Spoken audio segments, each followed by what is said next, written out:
Hello, everyone, and welcome to another episode of the Goblins and Growlers podcast. I'm Josh Maltby at Black Cloak DM on Discord and Blue Sky. I'm Brandon Dingus at Way of Brandalore, Instagram, and probably other places. Josh, how's it going? Pretty good. Pretty good. All Tired, right. busy, but Yeah. otherwise good. Yourself? Yeah. Oh, I'm great. I'm sick as a dog, but I'm fantastic. So if that my sound gravelly today, that's why. I'm very, very excited to finally get into today's topic. But I know we've got a couple of news items to cover first. Yeah. Just real quick, for anybody who might be new to the podcast in any way, shape, or form. If you like tabletop role-playing game type of stuff, and perhaps you're looking for an actual play that has a lot of history and has been around for several years, I think 5 years this month, check out Quid Pro Roll. That is the 5e currently-ish actual play that we've been running for many years. Find it on your podcatcher of choice, Quid Pro Roll. So now that we've got that plug out of the way, we can jump into talking about several things that have been just popping up in the last couple of weeks since the last time we recorded. Now, we talked a couple of months ago about, I can't remember if we even actually did this for a recording or if it was just you and I talking about it, but I was looking at that third quarter results from Hasbro, and it was basically talking about how WotC was buoying the entire company because all their consumer products were tanking and their entertainment division was tanking. It's really interesting. When I was at PAX, it was interesting to have some conversations with some of the third-party publishers talking about this, because they would all, because they're the third-party folks, they would always talk about like everything that happened at the beginning of the year with the SRD and the license and everything, and they'd be like, oh yeah, and they're they being WotC and Dungeons and Dragons, they're like, oh yeah, and now you can see they're really hurting.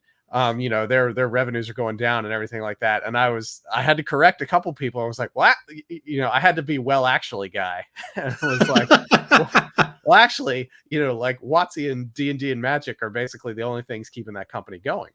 Yeah.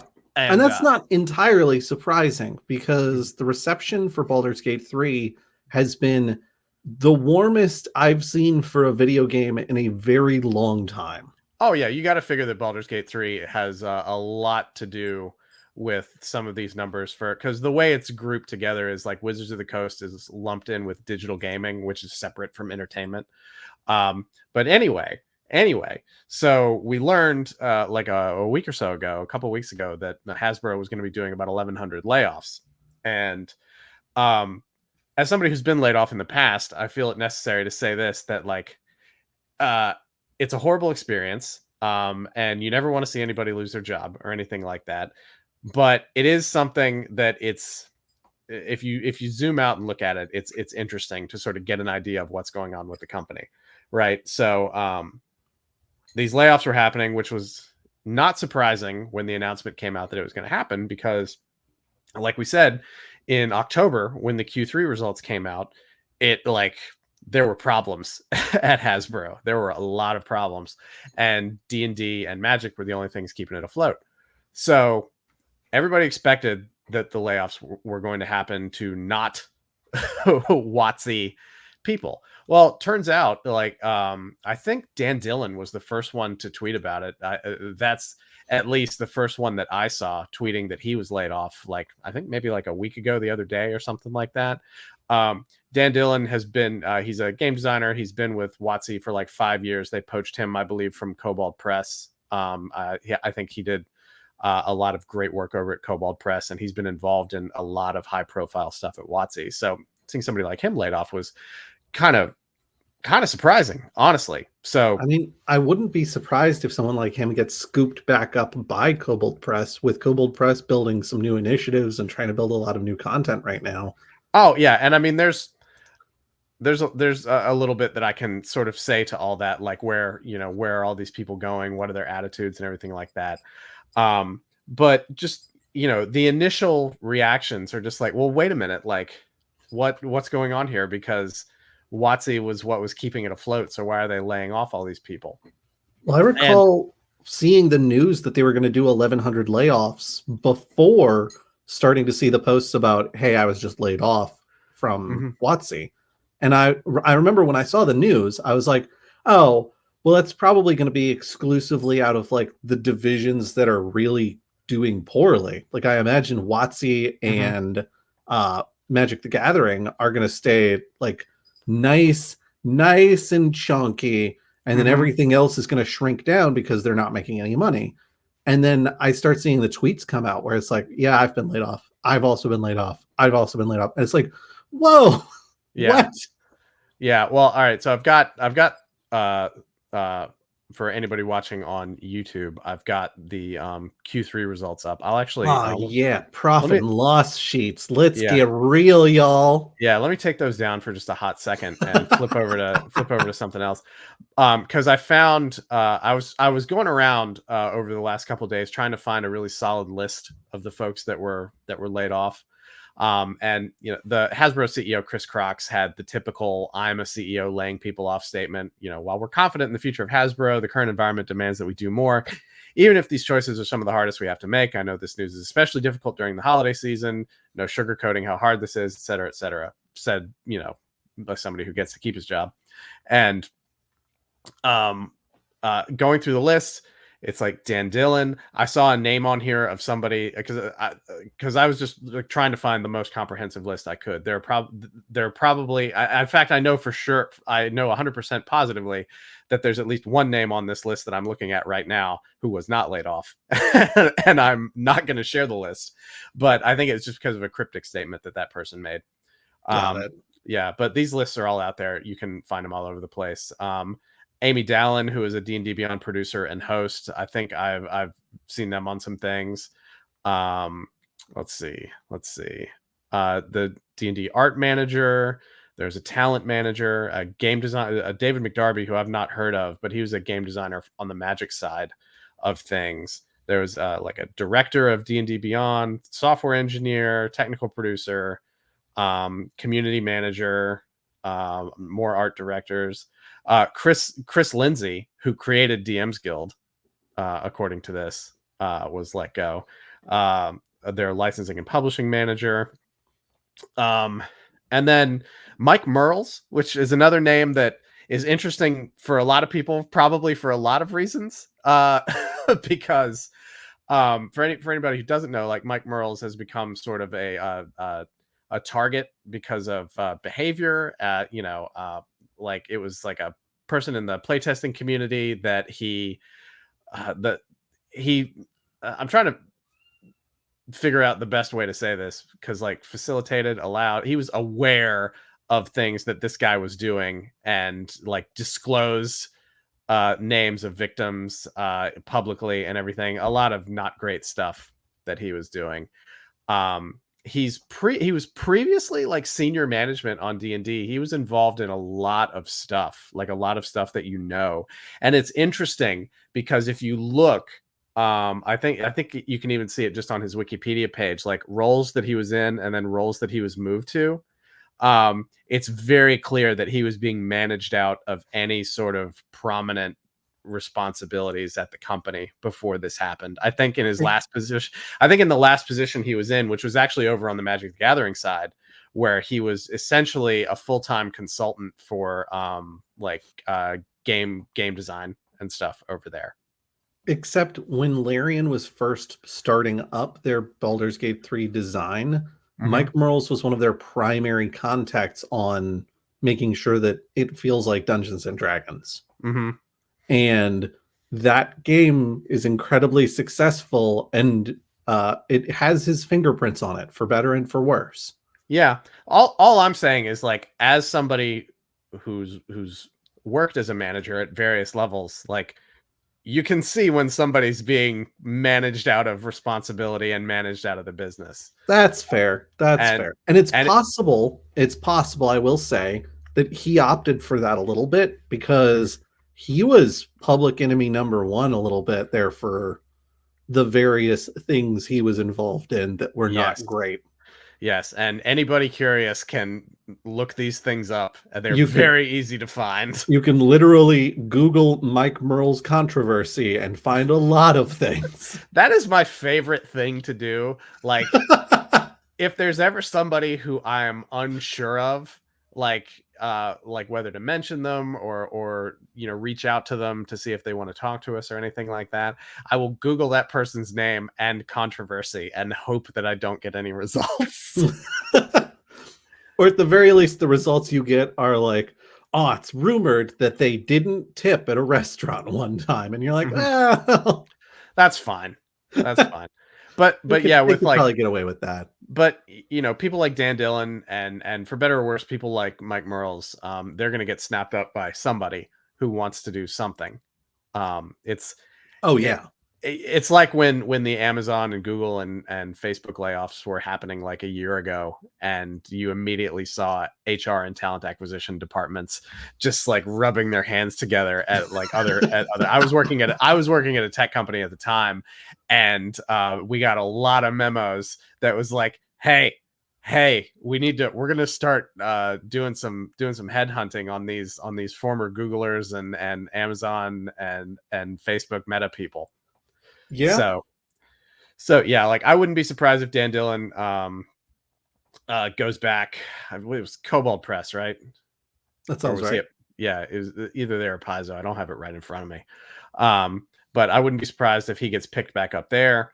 I mean, it's really wild. But anyway. Um, so there's that. And the point I was trying to make when I had the Q3 results up is, let's see here. So if you look at it, you can see that, let's see. Yeah, at the end of Q3, WotC was behind on its year-to-date profit comparison by like 12 million, right? So year-to-date 2022, it was like 434 million, and then year-to-date 2023, 422 million. So there's a difference there.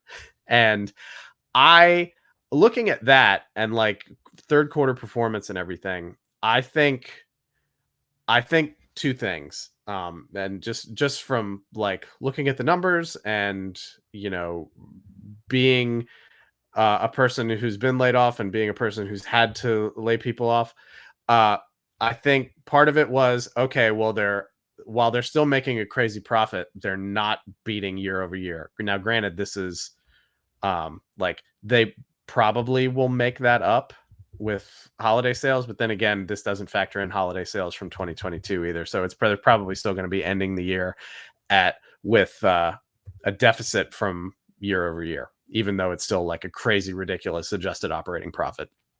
So I think that's probably part of it. I think Hasbro was like, you got to find some fat to trim because it's not like you're just raking in way more money than you did last year. So there was probably a little bit of give and take there. And then there was probably a little bit of, we got to spread the pain around a little bit too. Like we can't just have you all totally protected. The thing that surprises me about this a little bit is that in talking to folks in the industry, gaming as an industry has been down this year just across the board. Like it's not like it's just Wizards of the Coast. It's not like it's just Hasbro. Everybody has been hurting a little bit this year. Being down 12 mil sounds like a lot, but when you compare it to the 434 that they made last year and it's 422 now, I mean that's not that much. Yeah, and if you look at the revenues too, like just strictly revenue, last year at this point it was like 986 million, and then this year it's like almost 1.1 billion on the revenue. Right. So like that means there's probably like a lot of extra cost in there as well, like probably Yeah. some development costs or something like that. It just like Marketing costs, probably Baldur's Gate 3 marketing costs are part of that. that could be.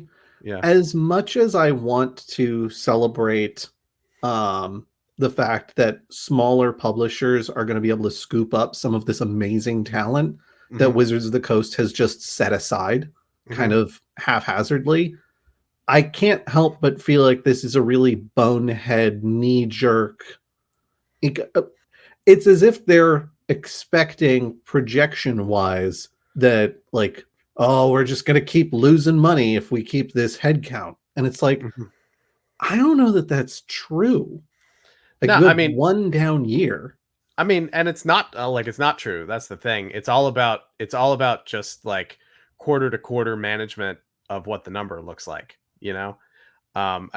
If they had made 435 million year to date 2023, like we probably would have seen far less laid off at WotC than we did. And like we don't even have a total number of the people that were laid off there.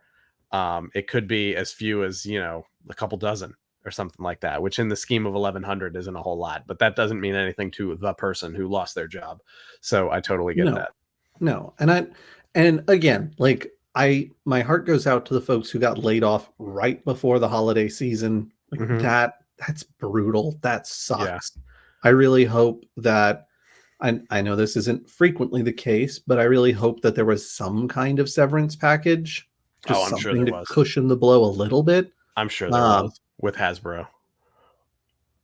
But I just this whole thing to me screams knee-jerk reaction to red line go down. Like, I don't think I don't think it's a knee-jerk reaction to red line go down. I think it's a calculated reaction to red line go down. But it's like red line go down over a quarter, right? Yeah. Like, admittedly, it's their year to date, but this is the first quarter they're reporting losses, if I recall correctly. But like, if you look at the top one, if you look at the quarterly comparisons on there, the adjusted operating profit for Wizards of the Coast and digital gaming doubled from Q3 of 2022. In 2022 it was 102 million, and in 2023 it was like 203 million. This is my thing. This doesn't make sense. Yeah, to me, and as a non red line watching person. Yeah, and the like the revenues, the quarter comparative revenues were like 303 million versus 423 million. It's really interesting. And the super interesting thing is just looking at how bad off their entertainment division is. It's like it's struggling so much, which makes me wonder, like, why did you launch that like free ad supported television channel that has like 4 shows on it that nobody asked for? Like, I know it's like they just launched that like a month ago, and I know that it's ad supported, but like things cost money. Like they had to put together some really simple sets. They have to pay for Matthew Lillard to run his show. They have to pay for that cooking show. But they should have, and I think you mentioned this in the notes, they should have just done YouTube channels and sponsored them. Yeah. Now, like, you could maybe make an argument that, like, with everything going on with YouTube ad blocking, like, maybe like a large corporation might be hesitant to do ad monetization on there. But like, I have to imagine that the percentage of people on YouTube who use ad blockers is minimal compared to just sort of the broad audience that's on there. We're also talking about hosting costs as part of your setup. Yeah. And the servers that operate all of that sort of support and tech, that's expensive. I know for a fact that's expensive. I work with that gear every day. And like, I have to, like, I don't know this, but it just makes sense to me that is in the wheelhouse of their entertainment division rather than WotC and digital gaming, right? But the entertainment division, like in 2020, in Q3 2022, lost like 29 million.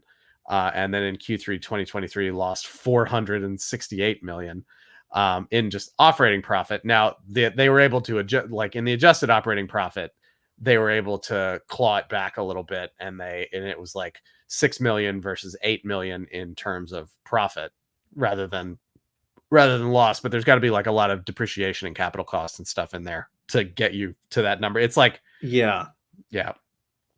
but for like year over year though, for like year to date, 2023 entertainment has lost about $15 million. And they were, and you know, and that's after the adjustment. And then year to date last year, they had about a $50 million profit in entertainment. So the last year in Hasbro's entertainment division has not been bright. No. Yeah.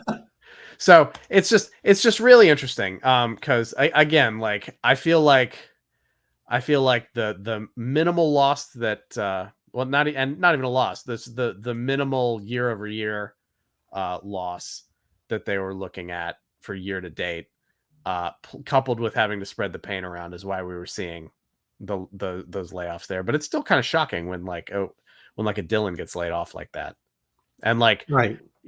For better or worse, it's also kind of shocking to see Mike Mearls laid off, because it looked like they had sort of been willing to just manage him into a less prominent position and keep him around, despite all the allegations and controversy and everything.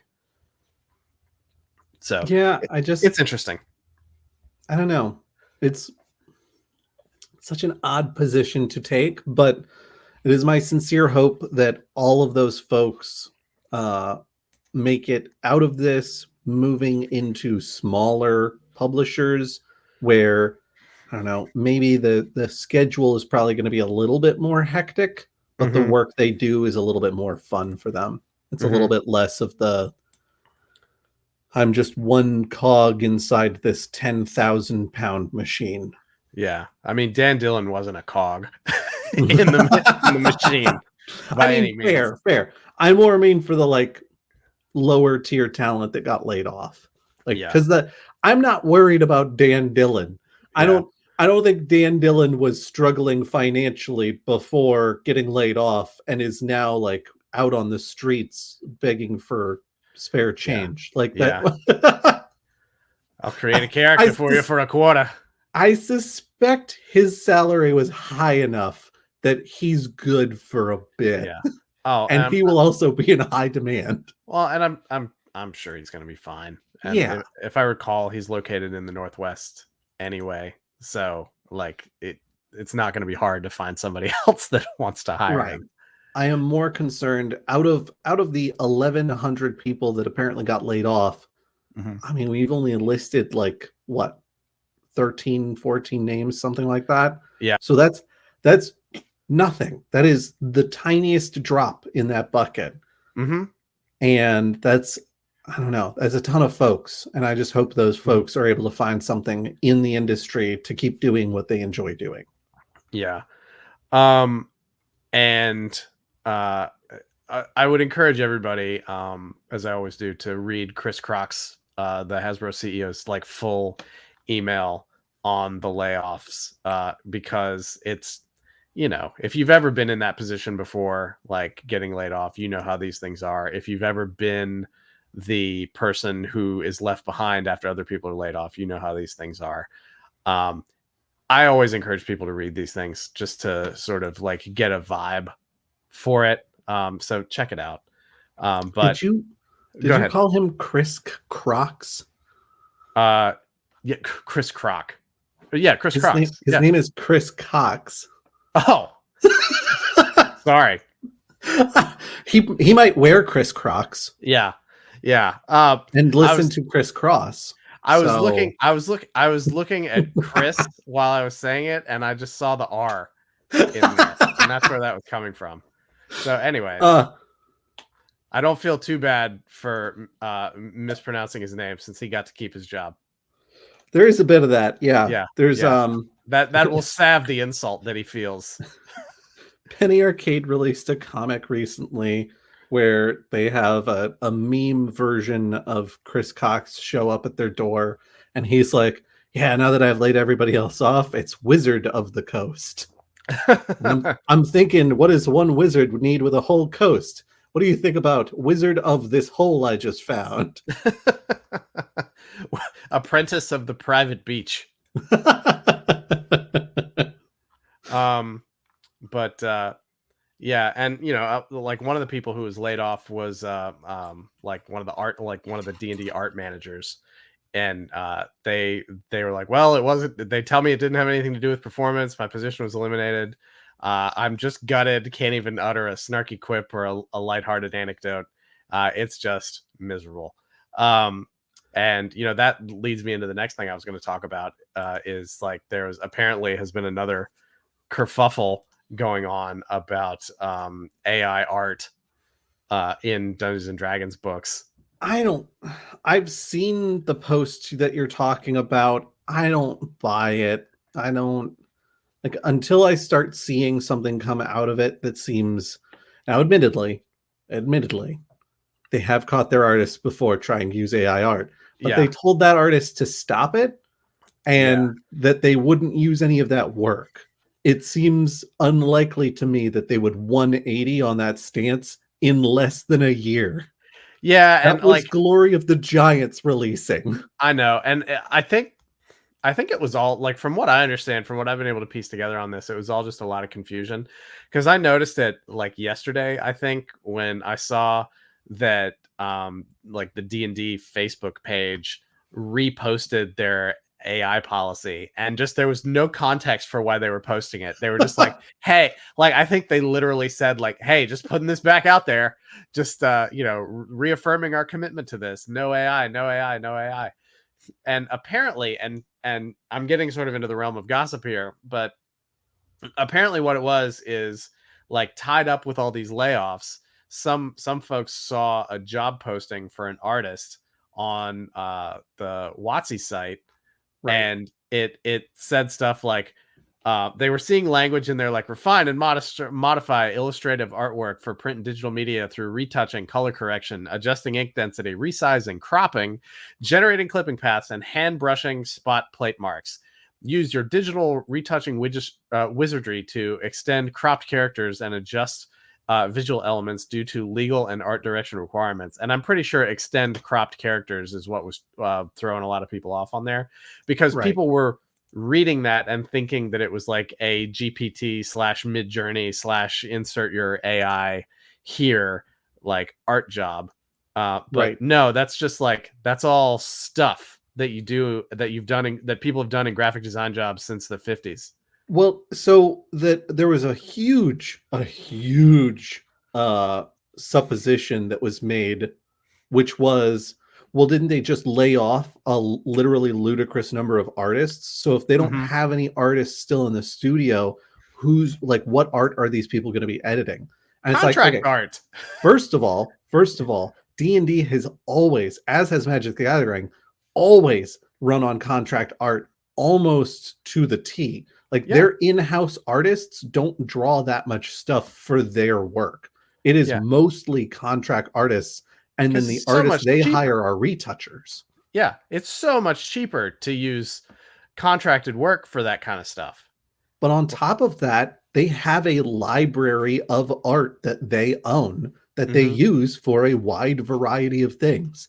The odds of them, again, the odds of them being like, we're going to do a complete 180 on saying, not only are we going to stop shipping these books because they might have AI art in them, but we're going to get mad at this guy who put it there and Mm-hmm. tell him that he can't do that anymore, and tell our other artists that they need to not do that. To do a 180 on that from Glory of the Giants Mm-hmm. releasing to now, no. Their legal team would be like, why are you setting fire to the building? Yeah. And like, there's no, like, if any artist gets caught doing this for them again, like that person will probably never work in that part of the industry ever again. Because like, you could, I was willing, like, whenever you're at sort of these singularity points with technology and society, like it's very easy to give people sort of the benefit of the doubt and give them a pass. Like the first guy who used some AI art for inspiration or and stuff like that. It's like, well, okay, they didn't have a policy in place, and everybody's judgment is a little different on these kind of things. So like, Right. clearly artists are the ones you would expect to get the most pushback from for stuff like that. But this guy is an artist and he's doing it. So it's really hard to like, it's really hard for me personally to vilify him for like trying it out if he's sort of experimenting with the technology, because I've always been sort of an early adopter for things. But I again, they had no policy then, so like there was nothing I stopping him from also, doing it. the guy that everybody was getting mad at for putting AI art in Glory of the Giants, I Mm-hmm. saw what he used the AI for. Mm-hmm. he wasn't having something like Dolly, it like create an image out of nothing, and then he sells that as his art. What he was doing was drawing 90% of a piece and then having the AI generate details for it. And if WotC wants to be like, hey, you know what? That's still over the line. If the public opinion still wants to be like, hey, you know what?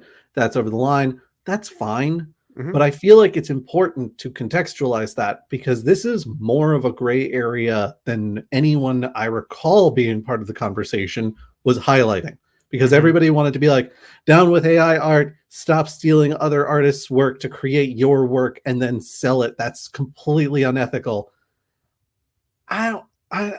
You can use template brushes to make art and sell that.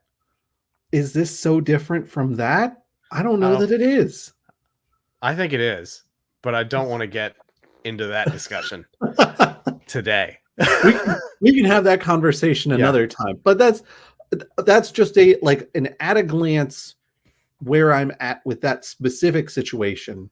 And there's nothing to indicate that WotC is hiring people to retouch AI art. That's literally people looking at a job posting and then being like, how dare they? And it's like, what? Yeah, it sounds like a lot of people were just like jumping without looking. And I mean, they're mad about the layoffs and they want something to justify all of that anger above and beyond how sad people getting laid off is. Oh, yeah. And I'll tell you something, too, is when I was doing a little bit of research to find like a list of names and try to get a little more detail on stuff. Like I stumbled on several like forums threads about the layoffs, and some of it, like people were posting furiously today as I was refreshing and stuff. Like I checked it this morning before I started work, and then I refreshed it like at the end of the day, and there were like multiple more pages on the forum and everything. But it's everybody just sort of railing against the fact that like this shouldn't have to happen, et cetera, et cetera, et cetera. And like, you know, like capitalist society, you know, that's it is what it is. Like in business, these things happen, and everybody was just sort of mad that in business these things happen. And so I think it was just sort of an unfocused rage, and this this situation, this misunderstanding was a convenient target for that rage that wasn't going to really engender anybody pushing back and being like, now let's look at the other side of this. But that's because there was no other side of it, because it was a completely fabricated controversy to begin with. Well, fabricated is a bad word because that makes it sound like they were lying. It was a complete the controversy, the manufactured controversy was the result of a complete misunderstanding on the part of the angry people. Yeah. I think that's fair. I understand how those sorts of things occur. That doesn't make them not annoying. Right. Stop it. I get it. And also like any discussion about layoffs I come to with a particular percentage of cynicism, having been through it before, and it's just kind of like old hat. Yeah. I mean, I've in the newspaper industry. I've been fired a couple of times. I've only been laid off once. And the one time I was laid off, it was right after the company merged with another company. I had an electrical contractor once years ago who would always tell me that he was fired more times than Davy Crockett's rifle, which is a lovely turn of phrase that I hope never to be able to use. I hope that he has not been fired that many times from the job you had hired him to do. It's a long story that I don't want to get into. Suffice it to say, he was cheap and I was poor. So, oh no, Brandon. Yeah, this was like, gosh, like 15, 16, 17 years ago. So yeah, it's been a while. I will not name the man. Because my contact list keeps getting ported over from phone to phone. I actually still have his number in my phone. Oh my God. But don't call that number. I will never call that number again. Oh my Lord. Unless it's to complain about him. But we can get to the main event here. Are we ready? Yeah, we can make Disco Dragon really, really excited. Oh my by God. talking about Tales of the Valiant / Black Flag / the Orc license. Okay, all right. Complete disclosure, I don't have a lot to say about the Orc license in of itself. Every time I've looked at it, it seems fine. I haven't seen anything particularly troubling. But that's if I recall correctly, a Paizo product. Mm-hmm. Where Black Flag is supposed to be working off the Orc license and creating something completely independent from WotC, something that doesn't rely on them at all, because those darn wizards and their darn coast are not to be trusted anymore. Not after the OGL shenanigans at the beginning of the year. The OGL shenanigans of 12 months ago. Yeah. Except because Wizards of the Coast went Creative Commons with 5e, Kobold Press with Black Flag is like, I mean, we don't have to give up 5e. We could, in fact, just take the entire 5e SRD and copy paste and then change a few things. Yeah, Josh and I were getting ready to record this, and we were just chatting and touching base on some of this stuff. And he says, oh, have you, like, how much have you been able to read of the Black Flag document? And I was like, well, I've read through it. And he says, oh, so you've done a really detailed read of it and everything. I said, well, no, I haven't done a detailed read. I've read through it. And then I stopped and I was like, oh, well, I guess you could say that I have done a detailed read of it, because many times I have read the 5e player's handbook. So I know exactly what is in this document. I'm so mad about this. Yeah. I like on the first page, attribution. This work includes material taken from the system reference document 5.1, SRD 5.1 by Wizards of the Coast LLC.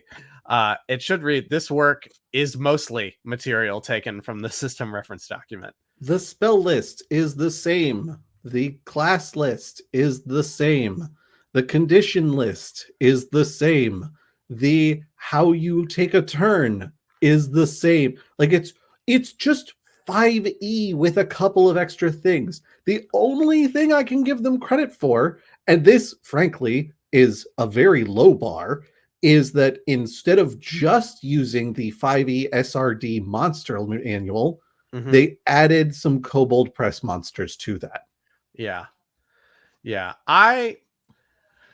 There's several different ways to look at this. The first is 5e gets put into Creative Commons. It's probably to your benefit to publish a version of that, if you're a gaming company. Somebody, in fact, approached us about publishing a version of the 5e SRD.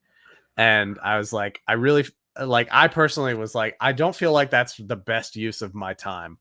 Because I would have to take the document and reformat it and do all kinds of stuff. And at the end of the day, we would be left with the 5e SRD with a Goblins and Growlers logo on the front of it. And you can already get it for free. You can print it out at a library for like 3 to 5 cents a page, depending on where you're at. Yeah, exactly. And I think to really talk about this, I have to go back to what I was saying in like March and April, after WotC did their big about face, and let's call it what it is. Like, they didn't magnanimously put 5e into the Creative Commons. They did it because they were kind of like shoved into a corner, because rightfully companies like Kobold Press and Paizo were standing up and saying like, okay, like, yeah, we're going to cover this. Like, we're going to take care of this. So like, they didn't have a choice. Right. And I thought it was kind of a game of chicken at the time. And then, WotC lost that game of chicken.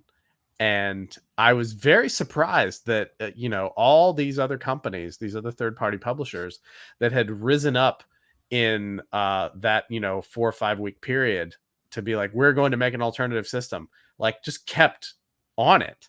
Like, I fully expected some of them to, like, most of them to be like, well, now that they've committed the 5e SRD irrevocably into Creative Commons, like, this is the outcome we wanted. This keeps 5e in a place where people can access it forever. even if you don't want to move on to like the next iteration of D&D that they're going to be releasing in 2024.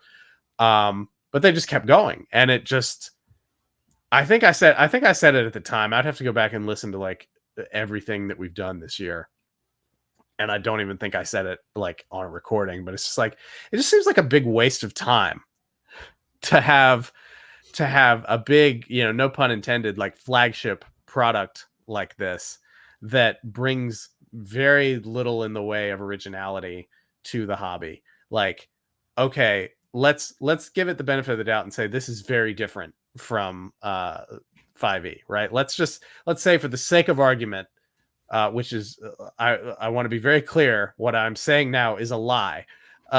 Let's say, for the sake of argument, that the mechanics and everything, the setting in this book was like the kind of setting it portrays, just like generic fantasy, was totally different from anything that was in 5e, right? Like, it's still the same kind of game, right? It's not giving me anything new.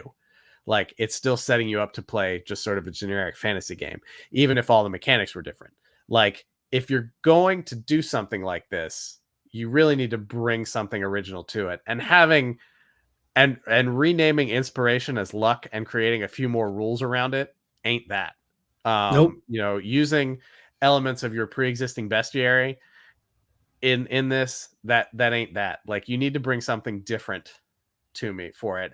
And like, I really would love for somebody to explain to me how this is not just sort of like they backed themselves into a corner saying they were going to do this, and then WotC did what nobody expected they were going to do and put 5e into Creative Commons, and they're like, well, I guess we got to do this.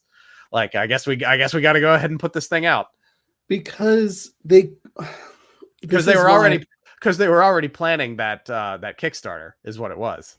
Right. Like, this is why I'm so frustrated is, and here's the thing, is we've just been talking about Black Flag to this point. Right. So the SRD for Kobold Press's systems, their Kickstarter is for Tales of the Valiant. And I pulled up their webpage to just like reading through their webpage a little while ago, just really steamed me up, because... Oh, really? You didn't tell me about this earlier. We are writing Tales of the Valiant now. This is directly off the page, talesofthevaliant.com. You might have seen some of our playtest documents. It's a work in progress. When it's done, it will be based on the new Black Flag role-playing rules. If you're just joining us, the Black Flag role-playing rules will be a complete distilled system document permanently available to everyone. Well, yeah, it's 5e SRD, which is Creative Commons. Yeah. If you scroll down a little bit, it's what happened to Project Black Flag. Well, amid the noise and explosions in the TTRPG business in January 2023, Kobold Press decided to make a completely free, open, 5e compatible RPG that gamers could use and under which they could publish forever. We called this audacious new thing Project Black Flag. Yeah, and then they couldn't copyright or trademark Black Flag, so that's why they had to call it something else. And right, exactly. And they come back and they're like, well, what we're doing now, we've copyrighted Tales of the Valiant. You can buy those books for, and it's like, whoa. Hold on. You haven't built anything on top of 5e's SRD to justify having a different gaming system. Yeah. So, excuse me? Yeah. Well, I mean, like, this is also from their website. It's like, we had already committed to creating our own game when the 5th edition system reference document 5.1 was released in the Creative Commons. So they had already planned the Kickstarter. After that, it was clear that we could build on the foundation that so many people already know and love. And then it goes on, like, while its roots are familiar, the Tales of the Valiant RPG brings new realms of adventure to the table. Explore the new Mechanist class, the Kobold and Beastskin character lineages, and hundreds of other new options in the form of talent, spells, and monsters. Like, I'm sure there is new stuff in the paid versions of this. Right. In the $65 each books, because that's what their Kickstarter is offering for pre-order, is a player's guide and monster vault 2 hardcover gift set with slipcase for $130. Mm-hmm. Yeah, exactly. Are you effing kidding me? And let's not kid ourselves when they talk about something like, oh, the new Mechanist class. Like, you put a coat of paint on the Artificer. like, like, like, call it whatever. Like, even if like there are some mechanical differences there, I mean, that's what it is. It's an Artificer. And like, And I feel really like, first I want to just like lampshade really quickly. Like, I feel really weird like ragging on this so much because it almost feels like I'm sort of implicitly defending WotC, and that's not the case. WotC is like a force of nature, and it doesn't need anybody to defend it, right? Like, it just it is it like I like WotC is like, I am the one who is called I am. It is forever. Dungeons and Dragons is a household name. Yeah. You can walk into just about any household and say the words Dungeons and Dragons. Yeah. And even if all they say is, oh, that thing from Stranger Things, oh, that thing from Big Bang Theory, that counts. Yeah. That still counts. You know what nowadays would be a very appropriate name for Dungeons and Dragons 5e? The generic universal role-playing system. Because that's basically what it is. It's the template that all this other stuff is being based on, you know? A little bit, yeah. And this is there. Kobold Press, I love you. You produce very, very good content.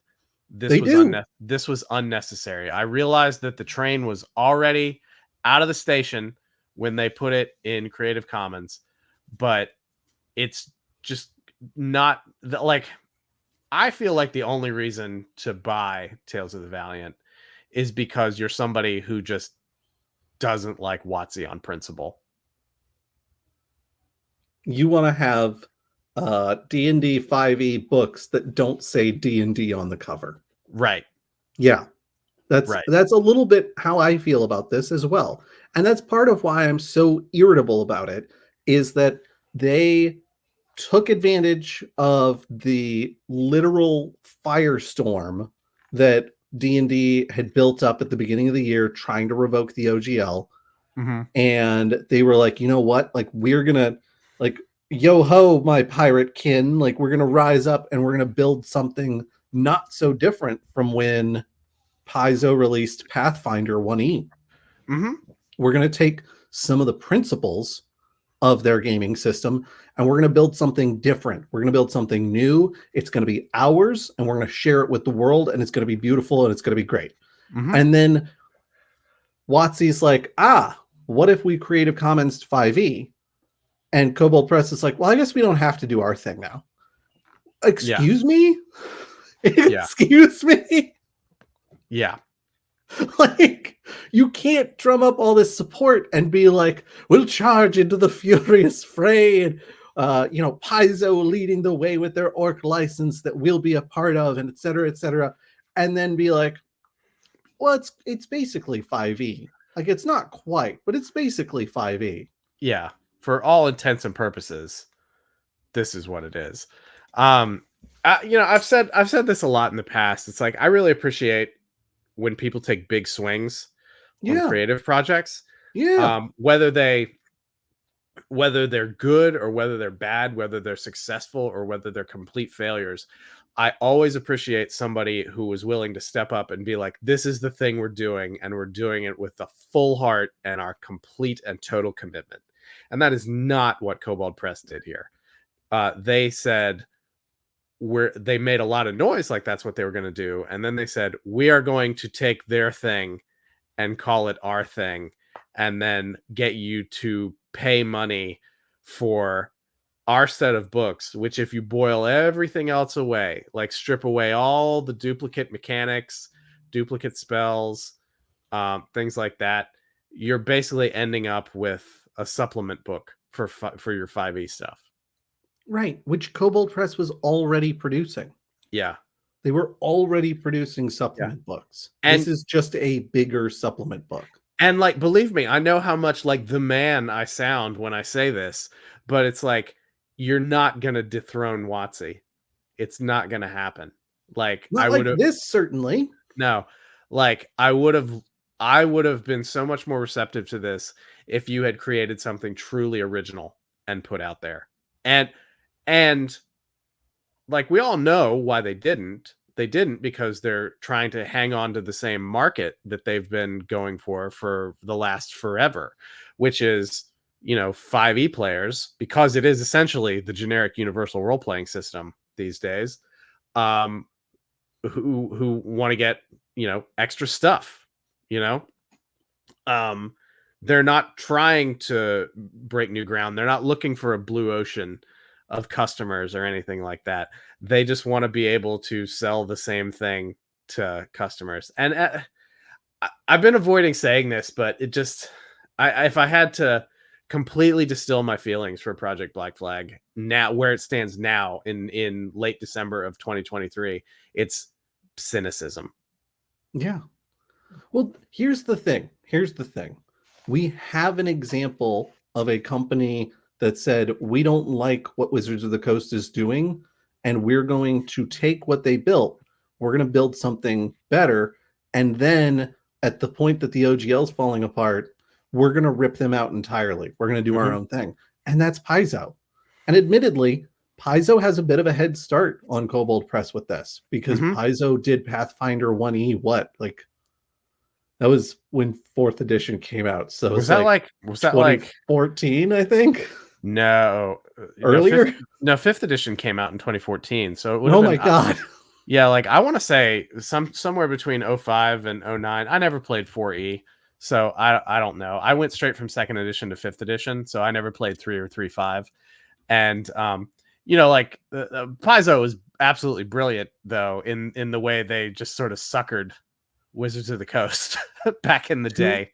2007 okay is when 4E came out, so you were right in the ballpark. Okay, but yeah, I mean, like, what Kobold is doing is essentially what Paizo did, but it's not an analogous thing, right? It's not an analogous thing, because what Paizo did was like, oh hey, we're gonna keep doing this way, like the 3.5e way, because we know a lot of you don't like 4e. And then they also had run that fantastic scam on WotC of getting the license to publish Dungeon and Dragon magazines. And then when WotC realized what was going on, they revoked they didn't renew the license, but Paizo still had that massive email list that they could use to announce Pathfinder to people and convert their subscriptions into like adventure paths and things like that. That was a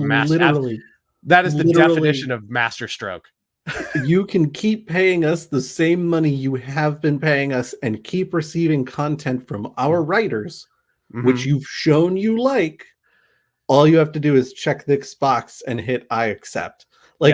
Oh, beautiful. Masterclass in strategy. Don't get me wrong. I'm not saying that I think Kobold Press should have tried to pull exactly what Paizo has pulled, because again, Paizo did this not quite 17 years ago, basically. 17 years ago, Paizo's playing this game and winning at it, and WotC can't keep up to save their own skin. I'm not saying that Kobold Press should have done that. What I am saying is that instead of going, well, you know what, like, screw their stuff, we're going to make our own system, and it's going to have blackjack and hookers. Maybe instead, Kobold Press should have gone to Paizo and been like, hey, you know what? We've been doing third-party stuff for a WotC this whole time. Here they are trying to screw us. What if we did third-party stuff for Pathfinder instead? And we just like linked our brands up. Like, what can you do for us? What kind of writing support can you give us, et cetera, et cetera? Give us some licensing, et cetera, et cetera. Like, they could have spun in a whole different direction, and Pathfinder could be significantly larger than it already is. I don't know. Something more than what we're getting right now, which is, we were really mad at them in January, which is why we decided to take their entire book and put it into our book, and then changed like 4 things so that the homework doesn't look the same. Like, what? Well, And I mean, that's the thing too. Like, that's the thing too, is like, they're not even, I guess I guess they're at least being intellectually honest about it, in that like there's absolutely no subterfuge or no pretending that it's not what it is. I guess. Sure. Yeah. But like, you know, Paizo back then had the Uno reverse card, and they played it. Like and Kobold was trying to use the same tactics. But it's like it's like using cavalry in the Civil War versus using horse cavalry in World War II, right? Like, it's the same strategy, but the battlefield has changed so much, and it's just not going to work. The As oceans are now battlefields. Yeah, as Poland found out, much to their detriment. So, I don't know if that was like the fulsome discussion that we were expecting there, but like, I like, and I know this sort of precludes any possible future of Kobold Press giving us stuff to review or anything like that. But I feel like this. I feel like if they had, it would have been better if they had said, you know what, we're gonna, now that, if they had converted their plan and said that, okay, well now WotC has put the 5e SRD into Creative Commons. Like, we were planning to do this whole thing, but instead, let's do this thing. And they just created an entirely new setting, like Paizo did for Pathfinder with Galarian. And they just really leaned into making a unique setting, like sort of a standard deviation of uniqueness that like Eberron was to Forgotten Realms, you know, something that's just different and feels different, and have it compatible with the now Creative Commons 5e, because I would tell people to buy that. So there is a little bit of, on their Kickstarter, they're changing the character creation to be a lineage and heritage system.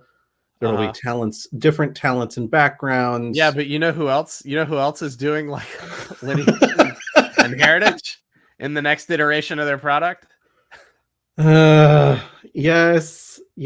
I don't know. Like, I am very, very much hoping that I am just reading much too shallow into what I'm being presented by Kobold Press, because their marketing team just isn't doing a good enough job representing what they're going to be giving us. That is my sincere hope. Because I love Kobold Press's work. I love their stuff. They make some amazing creatures, especially. And you know your boy has a soft spot for some fantastic creatures. I want to believe that this will be greater than it sounds like it is.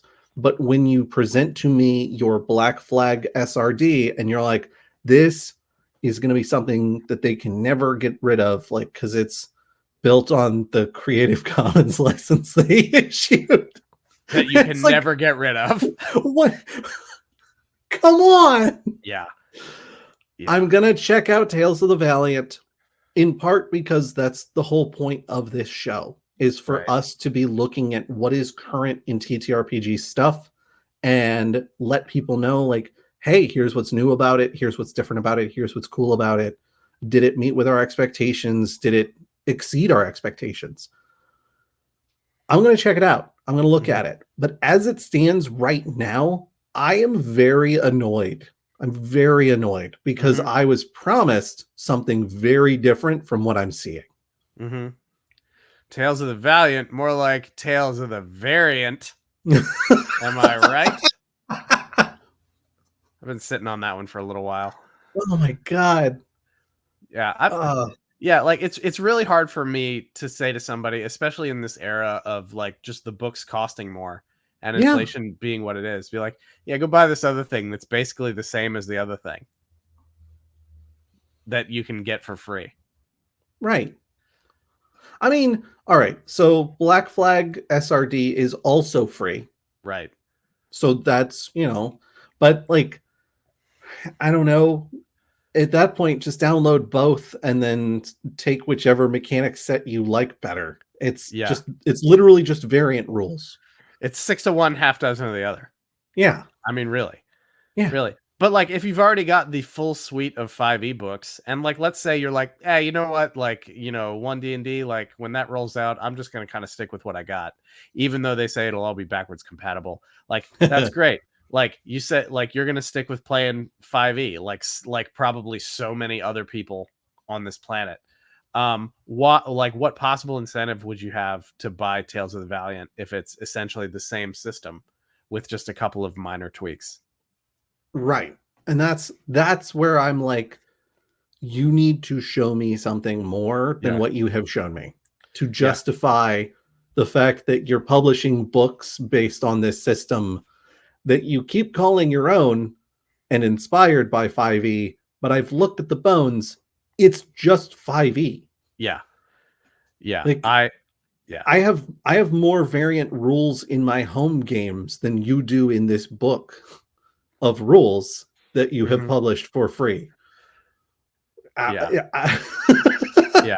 I mean, it's just mind-boggling because like I want to be like, what's your differentiator? Like they had a clear differentiator when they started this, and then that was taken from them, and it's like they never were like, oh, we might need to change up sort of the thrust of how we're marketing this, because they have not explained to me why I need to buy this.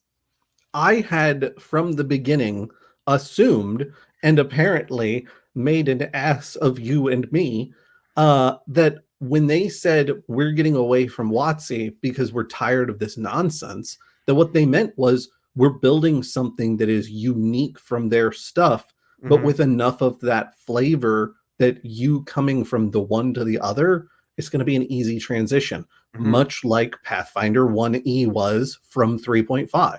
Right. Pathfinder 2E, Paizo was like, yeah, we're just going to rip out the rest of the D&D stuff because we don't need it anymore. We've got all our own things. Yeah, the couple of things we'd held on to. Pathfinder carved out its own niche. Yeah.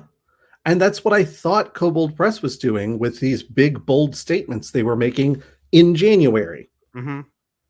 Yeah, like I can look at it from like a couple of different business perspectives, right? Because like from one perspective, it's like, no, of course it makes sense to keep it as close to 5e as possible, because that's how you get the largest, like you have the largest opportunity to get people to buy your stuff, which makes sense if most of your business model is focused on creating supplementary third-party content rather than a competing system, right?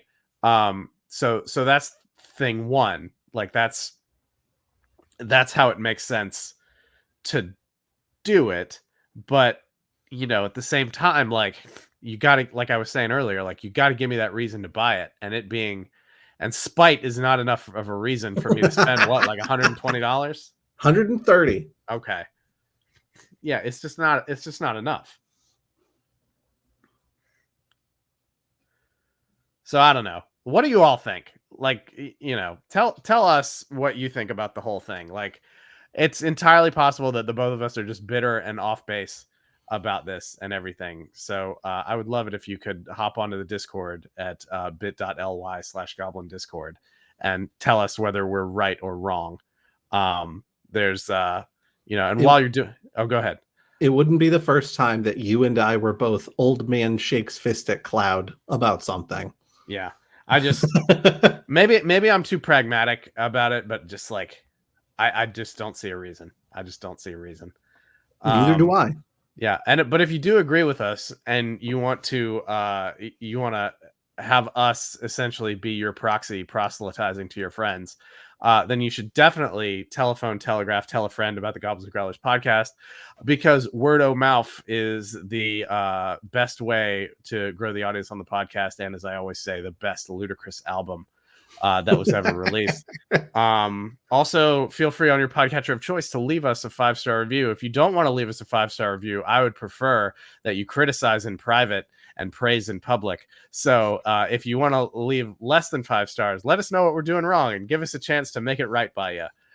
Just reach out to us and let us know.